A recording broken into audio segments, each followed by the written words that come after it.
माधवपुर उत्तराखंड की पहाड़ियों में बसा एक छोटा सा गांव। यहाँ की हवा में देवदार की खुशबू और रहस्यों की गंध हमेशा से थी, लेकिन पिछले 3 सालों से ये गंध और भी गहरी हो गई थी। जिस दिन से प्रसिद्ध शिल्पकार उमाशंकर अपने स्टूडियो से लापता हुए थे, उस दिन से गांव में एक खामोशी छा गई थी। उनके बेटे कृष के लिए ये खामोशी एक दीवार की तरह थी, जिसे वो हर रोज तोड़ने की कोशिश करता, लेकिन हर बार असफल हो जाता। आज सुबह का सूरज भी धुंध में लिपटा हुआ था। कृष, जिसकी उम्र अब 19 साल हो चुकी थी, अपने पिता के पुराने शिल्प कार्यशाला की देहरी पर बैठा था। उसके हाथ में एक छेनी थी जो उसके पिता की सबसे पसंदीदा थी। वो उसे बार बार पलट कर देख रहा था, जैसे कोई प्रश्न पूछ रहा हो। पिताजी, आपने ये छेनी जिस आखिरी पत्थर पर रखी थी, वो आज भी अधूरा पड़ा है। मैं जानता हूं आप बिना काम अधूरा छोड़ने वाले इंसान नहीं थे, तो फिर आप अचानक कैसे गायब हो गए? गांव वाले कहते हैं आप रात को नदी के किनारे गए थे और बह गए, लेकिन आपका शव तक नहीं मिला। इतने में पड़ोस से सावित्री बुआ का स्वर गूंजा। वो हाथ में दूध का कटोरा लिए आ रही थीं। उनके माथे पर बिंदी और हाथ में कटोरा, मानो हर सुबह की रस्म हो। कृष बेटा, अभी से यहाँ बैठकर क्या सोच रहे हो? ये लो, दूध पी लो। तुम्हारी तबीयत ठीक नहीं रहती अगर समय पर कुछ खाया पिया नहीं तो। बुआ, मैं कुछ सोच नहीं रहा था, बस पिताजी की ये छेनी देख रहा था। बुआ का चेहरा उतर गया। उन्होंने कटोरा कृष के हाथ में थमा दिया और बोली, बेटा, जो गया सो गया। अब उसे याद करके दिल को जलाने से क्या फायदा? मुखिया भैरव सिंह ने तुम्हें खदान में काम देने की बात कही है। बुआ, खदान? जहां मुखिया ने पिताजी की जमीन पर कब्जा करके अवैध खनन शुरू कर रखा है, मैं उसका हाथ नहीं बटाऊंगा। मुझे नहीं लगता पिताजी की मौत इतनी साधारण थी। बुआ ने चारों ओर देखा, मानो कोई सुन न ले। फिर झुककर धीमे स्वर में बोली, चुप चुप बेटा, ये बातें मुंह से मत निकालना। भैरव सिंह के कान हर जगह हैं। तुम उसकी खदान में जाओ, काम करो और चुप रहो, यही तुम्हारे लिए अच्छा है। बुआ के जाते ही कृष उठ खड़ा हुआ। उसने छेनी अपनी कमर में टांग ली और गांव के बाहर मंदिर की ओर चल दिया। उसे पता था कि अगर कोई सच्चाई जानता है तो वो गुरु ज्ञानेश्वर हैं। लेकिन गुरुजी 3 साल से किसी से मिलते नहीं थे। वे मंदिर के पीछे की गुफा में समाधि लगाए रहते थे। कृष ने आज ठान लिया था, वो आज गुरुजी से मिलकर ही रहेगा। जैसे ही कृष घर से निकला, उसने देखा कि मुखिया भैरव सिंह अपने 2-3 आदमियों के साथ खड़ा था। भैरव सिंह के चेहरे पर मोटी मूछें और सिर पर सफेद पगड़ी थी। वो तांबे के रंग के लालटेन की तरह चमकता था। अरे कृष, कहाँ चल दिए इतनी सुबह सुबह? बुआ से सुना तुम खदान में काम नहीं करना चाहते। देख, मैं तुम्हारे बाप का दोस्त हूँ, इसलिए तुम्हें अच्छी जगह दूंगा। मुखिया जी, आप पिताजी के दोस्त थे, इसलिए शायद आप ये भी जानते होंगे कि उनके लिए उनकी जमीन और वो शिल्प ही सब कुछ थे। आप उनकी जमीन पर खदान चला रहे हैं। मुझे लगता है आपको पहले इसका हिसाब देना चाहिए। मुखिया के चेहरे की लाली और गहरी हो गई। उसने एक कदम आगे बढ़ाया। उसके साथ के आदमी भी सरक गए। हिसाब? तू मुझसे हिसाब मांग रहा है? नौसिखिए, तेरे बाप का कोई हिसाब नहीं बचा था, क्योंकि वो खुद ही डूब मरे थे। और ये जमीन अब गांव पंचायत की है। अब चल यहां से निकल, वरना मैं तुझे सबक सिखा दूंगा। कृष ने कोई जवाब नहीं दिया। वो मन ही मन कसम खाकर मंदिर की ओर चल दिया। उसके कदमों में एक अलग ही दृढ़ता थी। वो जानता था इस गांव में हर कोई उससे कुछ न कुछ छुपा रहा था। उसे आज सच्चाई चाहिए थी। सूरज अब सिर पर आ चुका था। कृष मंदिर पहुंचा, लेकिन गुरु ज्ञानेश्वर की गुफा का दरवाजा बंद था। वो घंटों बैठा रहा, आवाज लगाता रहा, लेकिन अंदर से कोई उत्तर नहीं आया। निराश होकर वो मंदिर के पीछे घने जंगल की ओर चल दिया। ये जंगल उसके पिता की आखिरी यात्रा का स्थान था। उसने सोचा शायद वहां कोई सुराग मिल जाए। जंगल घना होता जा रहा था। रास्ते में कृष को एक पुराना टूटा फूटा शिल्प मिला, जिस पर उसके पिता का अपना निशान था। वो झुककर उसे देख ही रहा था कि तभी झाड़ियों में से एक हलचल हुई। तुम यहाँ क्या कर रहे हो? ये जगह सुरक्षित नहीं है, वापस लौट जाओ। मैं कृष हूँ। मैं अपने पिता उमाशंकर के बारे में कुछ जानकारी ढूंढ रहा था। तुम कौन हो? तुम यहाँ अकेली कैसे? काली ने उसके हाथ में पड़ी शिल्प की मूर्ति को देखा। उसकी नजरें एकदम स्थिर हो गईं। वो धीरे से उसके पास आई और मूर्ति को छूकर बोली, ये उमाशंकर की कारीगरी है। तुम उनके बेटे हो? हाँ, तुम मेरे पिता को जानती हो? कृपया बताओ, वो कहाँ है? वो अब नहीं रहे, लेकिन उनकी मौत कोई दुर्घटना नहीं थी। यहाँ एक बहुत बड़ा षड्यंत्र है। मैं यहाँ रहती हूँ, उनके बताए रास्ते पर। उन्होंने मुझे बचाया था कई साल पहले। कौन सा षड्यंत्र? कृपया मुझे बताओ। मैं 3 साल से इस सच का भूखा हूँ। काली ने उसका हाथ झटकते हुए अपनी ओर खींचा और एक विशाल पेड़ के पीछे छुपा लिया। उसने कान में फुसफुसाते हुए कहा, चुप, कोई आ रहा है। कुछ ही पलों में साध्वी अमृता वहां आ पहुंची।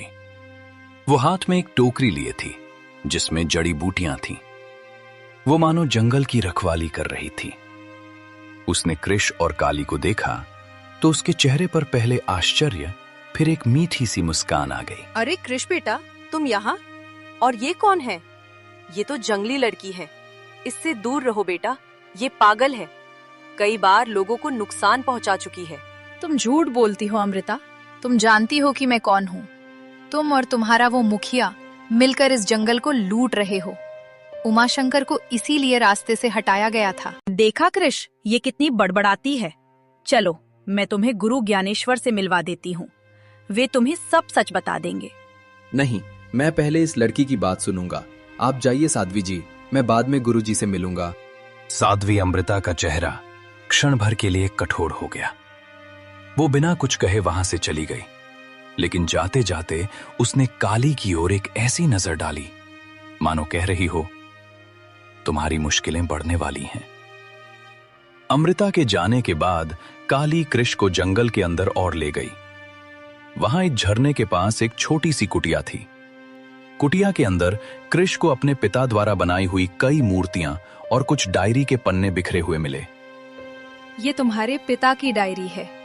उन्होंने यहाँ लिखा था कि इस जंगल में एक प्राचीन खदान है जिसमें एक ऐसा पत्थर है जो अंधेरे में रोशनी करता है। मुखिया भैरव सिंह को इसकी भनक लग गई। तुम्हारे पिता ने उसका विरोध किया तो उन्हें झूठे आरोप में फंसाया गया और फिर मुझे नहीं पता क्या हुआ। मैं उस रात यहाँ थी। मैंने देखा कि मुखिया के आदमी उन्हें पकड़ कर ले गए। तो मेरे पिता की मौत का जिम्मेदार भैरव सिंह है। लेकिन तुम ये सब क्यों छुपा रही थी? तुमने आवाज क्यों नहीं उठाई? क्योंकि मैं खुद उसकी गुलाम थी। मैं एक भटकी हुई अनाथ थी जिसे मुखिया ने पाला था। लेकिन जब मैंने ये डायरी पढ़ी तो मैं भाग गई। तब से मैं यहीं छुपी हूँ। मैं तुम्हारे पिता की कर्जदार हूँ। उन्होंने मुझे इंसान बनना सिखाया था। कृष के हाथ कांप रहे थे। उसने डायरी के पन्ने पढ़े। उसके पिता ने स्पष्ट लिखा था कि मुखिया उन्हें खदान का राज बताने के लिए मारने की धमकी दे रहा है। अब उसके सामने सच था। वो उठ खड़ा हुआ और बोला, मैं अब सबको सच्चाई बताऊंगा। मैं भैरव सिंह को उसकी करतूत का अंजाम भुगतने दूंगा। नहीं कृष, ये इतना आसान नहीं है। वो बहुत ताकतवर है। पहले हमें वो पत्थर ढूंढना होगा जो उसकी ताकत की जड़ है। उस खदान के अंदर एक रहस्य है जिसे तुम्हारे पिता ने छुपाया था। ये कहकर काली ने कृष को खदान की ओर देखा। अब दोनों के सामने सिर्फ एक ही रास्ता था, अंधेरी खदान के अंदर जाकर सच्चाई को बाहर लाना। सूरज डूब चुका था, लेकिन कृष के मन का सूरज अभी उगा था। उसके हाथ में उसके पिता की डायरी थी जो आग की तरह जल रही थी। काली उसे खदान के मुहाने तक ले आई। ये वही खदान थी जहां मुखिया भैरव सिंह रात दिन अवैध खनन करवाता था। खदान का मुंह एक विशाल राक्षस के मुंह जैसा था, काला, गहरा और डरावना। यहाँ सिर्फ एक ही रास्ता अंदर जाने का है कृष, लेकिन सावधान, यहाँ मुखिया के पहरेदार हर समय चक्कर लगाते रहते हैं। हमें रात का इंतजार करना चाहिए। नहीं काली, अब और इंतजार नहीं। जितनी देर हम यहाँ खड़े हैं उतनी देर वो अपने सबूत मिटा सकता है। मैं अभी अंदर जाऊंगा, तुम यहीं रुको। तुम पागल हो गए हो। अकेले जाओगे तो मर जाओगे। मैं तुम्हारे पिता के कर्ज में हूँ। मैं तुम्हें अकेले नहीं जाने दूंगी। दोनों चुपके से खदान के अंदर घुस गए। अंदर अंधेरा घना था। सिर्फ दीवारों पर लगी मशालों की धीमी रोशनी थी। रास्ते में कई मोड़ थे। काली पहले भी कभी यहां आई थी, इसलिए वो रास्ता पहचान रही थी। अचानक दूर कदमों की आवाज आई। 2 पहरेदार उनकी तरफ आ रहे थे। मुखिया जी ने कहा है कि आज रात उस डायरी के पन्ने कहीं छुपा दिए जाएं। उस कृष के हाथ वो डायरी नहीं लगनी चाहिए। पर वो डायरी तो हमने जला दी थी ना। चुप रह। एक कॉपी अभी भी खदान के आखिरी छोर पर पड़ी है। उसे नष्ट करना है। कृष और काली एक चट्टान के पीछे छिप गए। पहरेदारों के जाने के बाद कृष फुसफुसाई, तो डायरी की एक कॉपी यहाँ है, हमें वहां पहुंचना होगा। वे दोनों गहरे अंदर की ओर बढ़े। रास्ता और संकरा होता गया।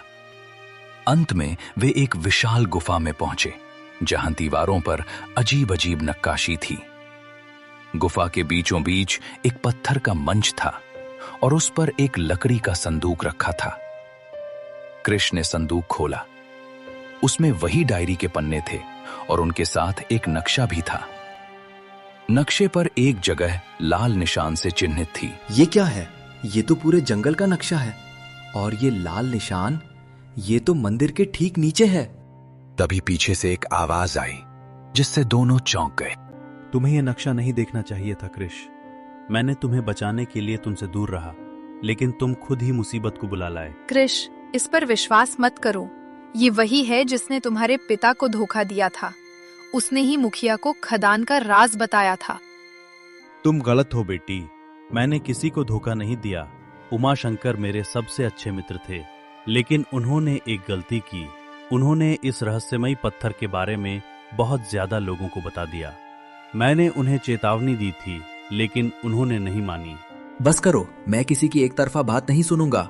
गुरुजी, आप मुझे सच बताइए, मेरे पिता को किसने मारा और ये पत्थर क्या है? गुरु ज्ञानेश्वर ने गहरी सांस ली।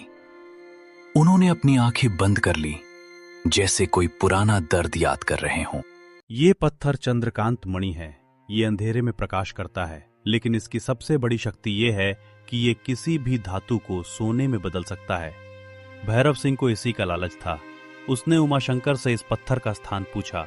जब उन्होंने मना किया तो उसने उन्हें इसी खदान में कैद कर दिया। कैद? मतलब मेरे पिता अभी भी जिंदा हैं? गुरु ज्ञानेश्वर ने सिर हिलाया और एक संकरे रास्ते की ओर इशारा किया।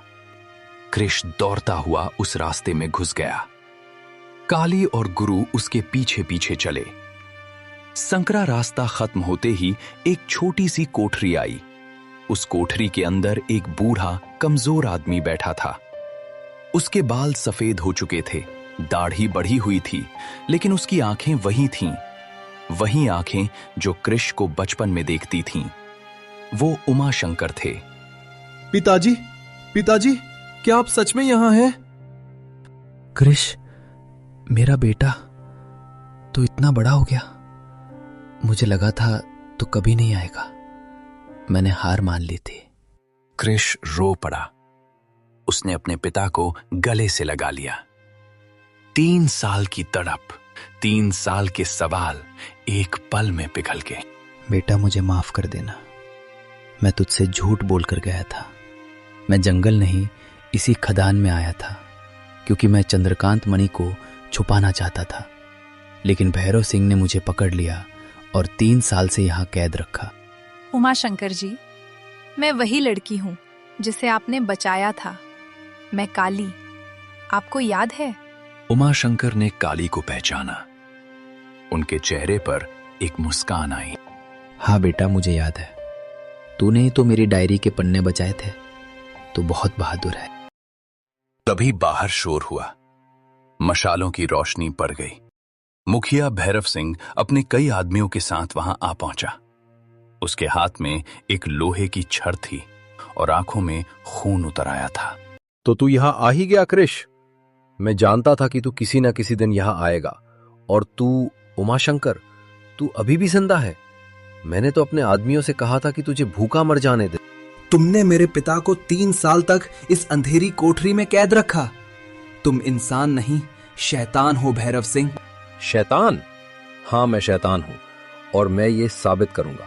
पहले तुम सबको यहीं खत्म करूंगा, फिर चंद्रकांत मणि को ढूंढकर दुनिया का सबसे अमीर आदमी बनूंगा। सिपाहियों, इन सबको पकड़ो। मुखिया के आदमी आगे बढ़े। कृष्ण ने अपनी कमर में टांगी हुई छेनी निकाल ली।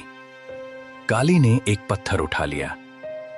गुरु ज्ञानेश्वर दोनों हाथ उठाकर कुछ मंत्र बोलने लगे।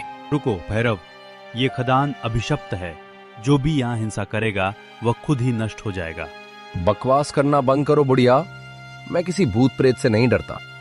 लेकिन जैसे ही उसने कदम बढ़ाया, छत से पानी की कुछ बूंदें उसके सिर पर गिरीं। उसने ऊपर देखा, वहां एक दरार थी। गुरु ज्ञानेश्वर ने अपनी साधना से पहले ही खदान की कमजोर दीवारों का पता लगा लिया था। बेटा, उस दरार पर यह छेनी मारो। ये तुम्हारे पिता की है। उनकी सच्चाई और तुम्हारा साहस इस खदान को ढहा देगा। कृष्ण ने गहरी सांस ली। उसने अपने पिता की ओर देखा। उमाशंकर ने सिर हिलाया। कृष्ण ने पूरी ताकत से छेनी उस दरार पर मारी। जैसे ही छेनी दीवार से टकराई, पूरी खदान हिलने लगी। ऊपर से चट्टानें गिरने लगी। मुखिया के आदमी डर के मारे इधर उधर भागने लगे। नहीं, ऐसा नहीं हो सकता। मेरा खजाना, मेरी मणि। लेकिन उसकी चीखें खदान के शोर में दब गईं। कृष्ण, उमाशंकर, काली और गुरु ज्ञानेश्वर उस संकरे रास्ते से बाहर निकल भागे। पीछे से खदान का प्रवेश द्वार पूरी तरह ढह गया। बाहर सुबह हो रही थी। सूरज की पहली किरण जंगल को सोने जैसा बना रही थी। जंगल के बाहर गांव के लोग इकट्ठा हो चुके थे। भूकंप के झटकों से वे सब जाग गए थे। जब उन्होंने कृष को एक बूढ़े कमजोर आदमी के साथ बाहर आते देखा, तो सबकी आंखें फटी रह गईं। हे भगवान, ये तो उमाशंकर है। उमाशंकर जी, आप जिंदा हैं? हाँ सावित्री, मैं जिंदा हूं। 3 साल से मैं उसी खदान में कैद था। भैरव सिंह ने मुझे भूखा प्यासा रखा। गांव वालों में हड़कंप मच गया। सबने मुखिया का नाम लेना शुरू कर दिया, लेकिन काली ने आगे बढ़कर सबको चुप किया। सुनो गांव वालों, भैरव सिंह खदान के अंदर ही दब गया है। उसने न सिर्फ उमाशंकर जी को कैद किया, बल्कि इस जंगल का सारा खजाना लूटने की साजिश रची थी।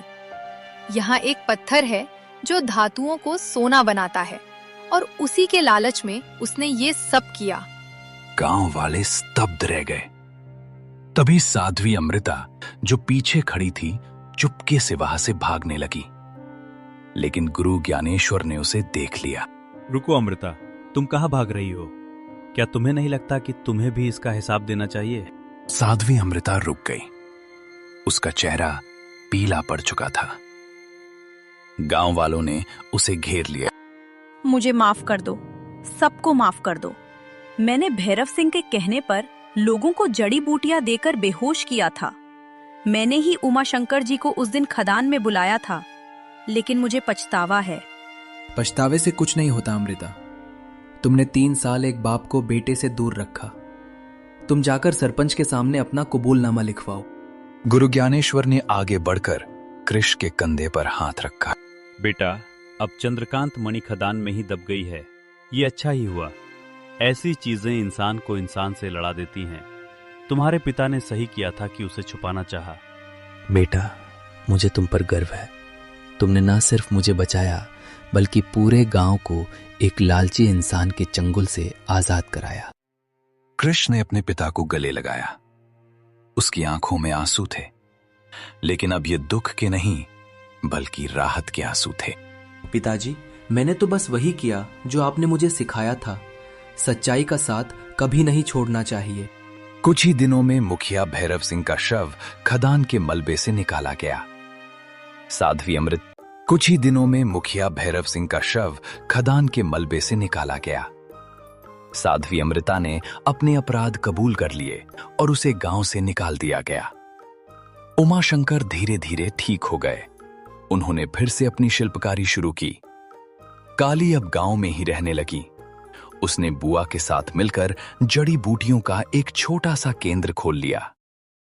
गुरु ज्ञानेश्वर मंदिर लौट आए और अब वे सबसे मिलने लगे। कृष्ण ने अपने पिता के साथ मिलकर एक नई मूर्ति बनाई, उस बलिदान की जो एक पिता ने अपने सिद्धांतों के लिए दिया और एक बेटे ने अपने पिता के लिए। उस मूर्ति का नाम था सत्य की खोज। एक शाम जब सूरज डूब रहा था, कृष्ण और उमाशंकर अपने घर की छत पर बैठे थे। काली नीचे बगीचे में फूल तोड़ रही थी। बेटा, कभी कभी मुझे लगता है कि मैंने बहुत गलती की। मुझे उस पत्थर का राज किसी को नहीं बताना चाहिए था। नहीं बाबुल, अगर आप उस पत्थर के बारे में नहीं बताते तो शायद भैरव सिंह को कभी पता ही नहीं चलता। लेकिन अब वो पत्थर हमेशा के लिए दब चुका है। और सबसे बड़ी बात, हाँ बेटा, मैं वापस आ गया और ये सब तुम्हारी वजह से हुआ है। मुझे तुम पर गर्व है कृष। उस रात गांव में दीपावली का त्योहार था। हर घर में दिए जल रहे थे। माधवपुर की हवा में अब रहस्यों की नहीं बल्कि खुशबू और खुशियों की गंध थी। काली ने कृष के हाथ में एक दिया थमाया और बोली, ये दिया उस सच्चाई का है जो तुमने अंधेरे से बाहर निकाली। कृष ने वो दिया अपने पिता के हाथ में रख दिया और कहा, नहीं काली, ये दिया उस बलिदान का है जो एक पिता ने अपने बेटे के लिए दिया। हमारी पूरी कहानी देखने के लिए आपका धन्यवाद। अगर आपको हमारी कहानी पसंद आई हो तो कृपया इसे लाइक और सब्सक्राइब करें। अपने विचार हमें कमेंट सेक्शन में जरूर बताएं।